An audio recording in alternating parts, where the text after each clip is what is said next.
안녕하십니까. 형사 전문 변호사 노계성 변호사입니다. 오늘 말씀드릴 부분은요, 경찰 조사 시 변호사 입회 하에 조사를 받아야 되는 5가지 이제 핵심적인 이유에 대해서 말씀드리고자 합니다. 그러니까 경찰 조사를 받을 때 변호사를 선임을 해서 함께 입회를 할 것인지, 아니면 혼자서 조사를 받을 것인지 조금 이제 고민되는 상황일 수도 있거든요.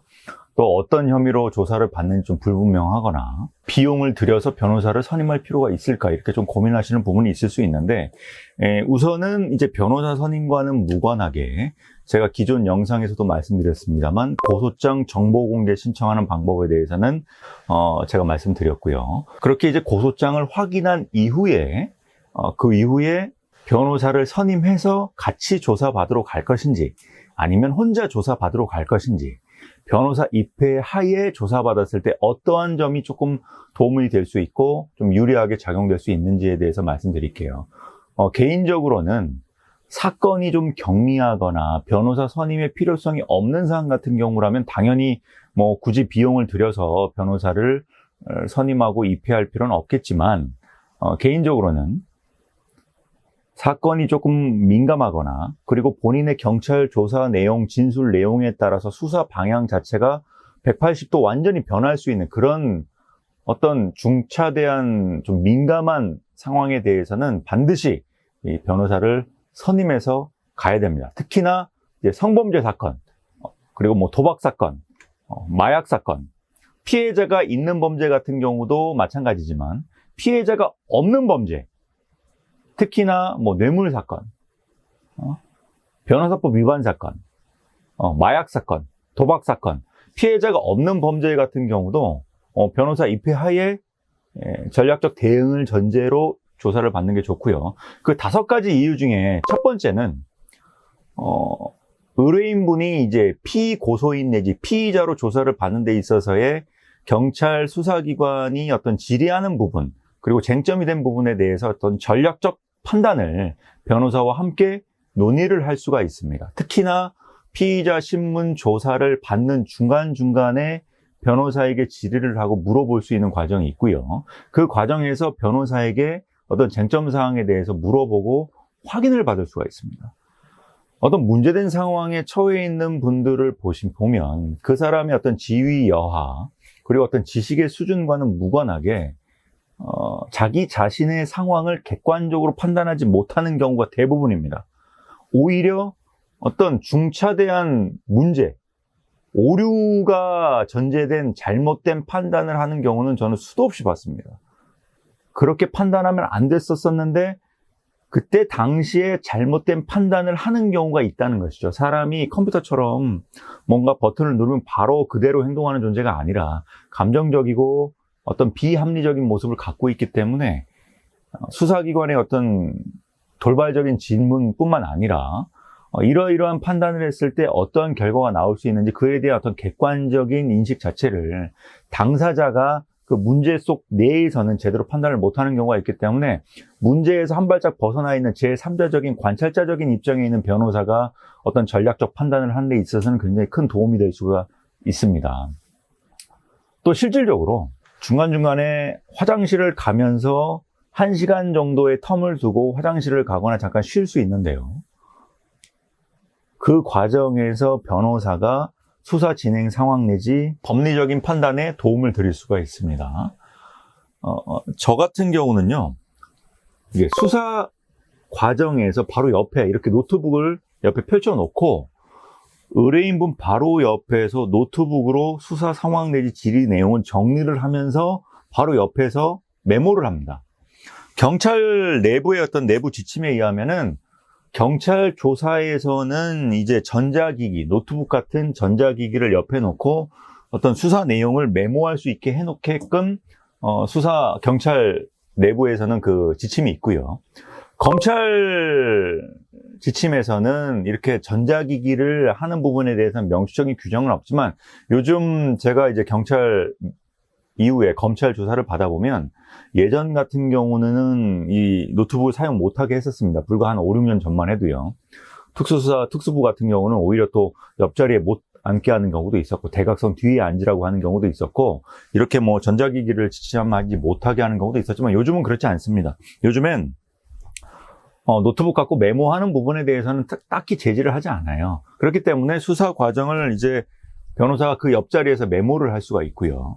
왜 그러냐면은 이제 당사자분 입장에서는 수사관이 계속 질의하는 부분에 대해서 본인이 이제 생각을 하고 답변을 하고 묻고 답하는 그런 과정 속에서 본인이 메모를 하면서 묻고 답하는 이런 걸 할 수가 없어요. 답변하는 것 자체에도 혼돈되는 상황이 발생되기 때문에 그 자리에서 본인이 메모를 할 수는 없고 그 옆자리에서 변호사가 어떤 수사 진행 상황을 관찰을 하면서 이렇게 메모하는 부분은 굉장히 중요한 부분입니다. 그리고 경찰 수사 내지 그 이제 검찰 수사가 한 번에 끝나는 게 아니고 조사가 2번, 3번, 4번 더 이렇게 계속 반복될 수가 있기 때문에 그 전에 조사받은 내용이 어떤 식으로 되어 있는지 좀 바로바로 확인할 필요가 있는 거고요.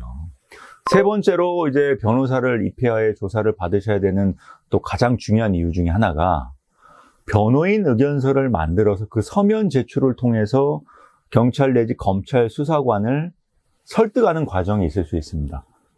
피의자 신문조사 전에 서류를 제출을 해서 고소 내용이 이런 부분이 잘못되었다라고 설득할 수가 있고요.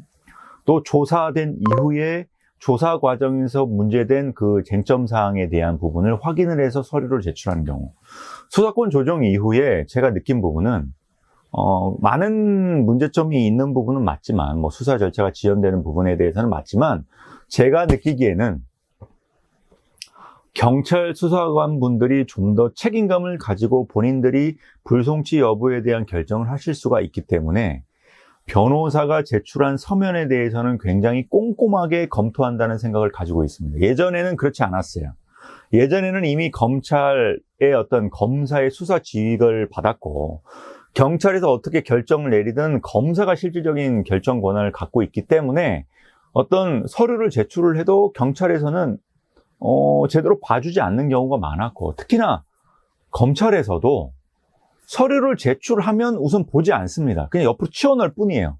근데 요즘에는 서류를 갖다 내면은 미리 조사 전에 이거를 계속 검토를 하면서 저한테 물어보고 저한테 확인을 받고 어떤 취지 질의하는 그런 과정이 많아졌습니다.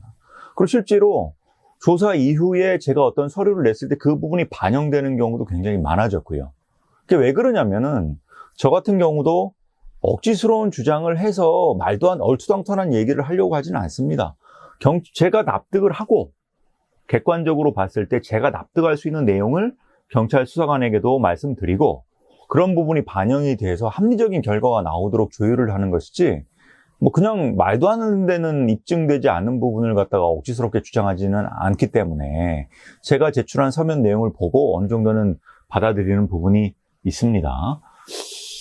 약간 조금 의아하게 생각되는 부분 중에 하나는 이제 경찰 내지 검사 출신 변호사분들도 많죠. 수사의 베테랑들 아니겠습니까? 근데 문제는 그분들이 제출하는 서류 내용이 조금 설득력이 떨어지는 경우도 있어요. 제 생각에는 수사를 하는 입장에서 수사의 쟁점 사항을 더 많이 하시는 부분은 당연하겠지만 저 같은 경우 저같이 이제 변호사 활동만 했던 사람이 실제로 방어를 하는 차원에서의 어떤 제출하는 서면의 어떤 그런 어떤 내용과는 조금 다른 부분도 있는 것 같아요. 제 생각에는 뭔가 기소를 하려는 입장에서만 대응을 하려고 하셔서 그런지 모르겠습니다만 저처럼 이제 방어하는 입장에서 집중적으로 사건을 준비를 했던 사람들의 어떤 준비의 방식과는 조금 차이가 있는 부분이 있지 않나 이런 부분도 있고요. 네 번째로 이제 변호사가 입회하에 조사를 받으셔야 되는 핵심적인 이유는 경찰 수사관 내지 검찰 수사관의 태도가 달라집니다. 제가 좀 이러면 안 되는데 의뢰인분들의 얘기를 들어보면 한번 1차 경찰 조사를 받고 2차 경찰 조사를 받거나 검찰 조사를 받을 때 저를 선임했을 때 수사관의 태도가 많이 바뀌었다 라는 부분을 굉장히 강조하시는 의뢰인분들도 많아요. 물론 그러면 안 되겠지만 아무래도 변호사 선임을 하면 고압적인 상황에서의 조사는 좀 방지할 수도 있고 의뢰인분을 함부로 대하는 태도에 대해서는 아무래도 좀 조심스러울 수 있겠죠. 무슨 말이냐면은 입장을 바꿔서 생각을 해보셔도 입증이 불분명한 부분에 대해서는 수사관이 약간의 어떤 페이크, 어떤 수사 기법이라고나 할까요? 좀 겁을 준다거나 약간의 어떤 가정적인 판단을 전제로 추정 내지 의심, 어떤 그런 질의를 통해 피의자가 자백 취지의 진술을 해주면 굉장히 편해지는 거거든요. 경찰 수사관도 제가 얘기를 들어보면 수사권 조정 이후에 한 수사관이 한 달에 배정받는 수사 건수가 거의 80건에서 100건 정도가 됩니다. 그러니까 생각을 해보십시오. 하루에 한 달에 일할 수 있는 시간이 한 22일 정도인데 주말 빼면은 그럼 하루에 4건씩 처리를 해야 되는 거예요. 4건씩. 그러면 시간을 나눠보십시오. 2시간에 한 건씩 처리를 해야 된다는 그런 말이 그러니까 너무 많다는 거죠. 수사가 입증이 불분명한 부분에 대해서는 뭐 고소인도 조사해야 되고 참고인도 조사해야 되고 피의자도 조사해야 되고 변호사가 제출한 서면도 봐야 되고 고소인이 제출한 서면도 봐야 되고 이런데 한 달에 쏟아지는 사건 건수가 80건에 처해버리니 결국에는 입증이 불분명한 부분에 대해서는 경찰 수사관 내지 검찰 수사관이 조금 고압적인 태도를 통해서 피의자로 하여금 자백을 이끌어내는 부분이 필요할 수도 있다 이겁니다. 그런 과정 속에서 변호사가 입회를 했을 때 어떤 고압적인 조사 상황을 방지할 수 있는 측면도 있고요. 5번째로는 의사소통의 문제에 있어서는 수사 진행 상황을 담당 변호사분이 조금 더 원만하게 확인을 하고 회신을 받을 수가 있는 부분이 있습니다. 이러한 5가지 이유 때문에 저로서는 조금 비용이 들더라도 본인이 처한 중차대한 상황, 특히 어떤 구속 가능성이 높거나 본인의 어떤 그 재판 결과에 따라서 어떤 본인의 생활에 어떤 치명적인 영향이 오는 뭐 공무원 같은 경우 당연퇴직이 된다거나 그런 부분에 있어서는 반드시 변호사를 선임하셔서 조사를 받으셔야 된다고 생각을 합니다.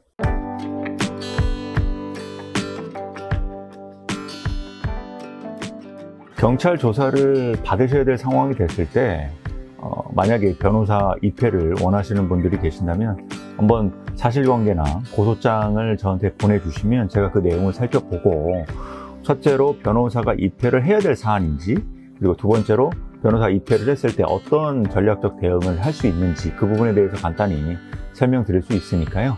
한번 저한테 카톡 내지 문자를 주시면 제가 검토를 하고 도움이 될 수 있는 방향으로 조언을 해드리도록 하겠습니다. 시청해 주셔서 감사합니다.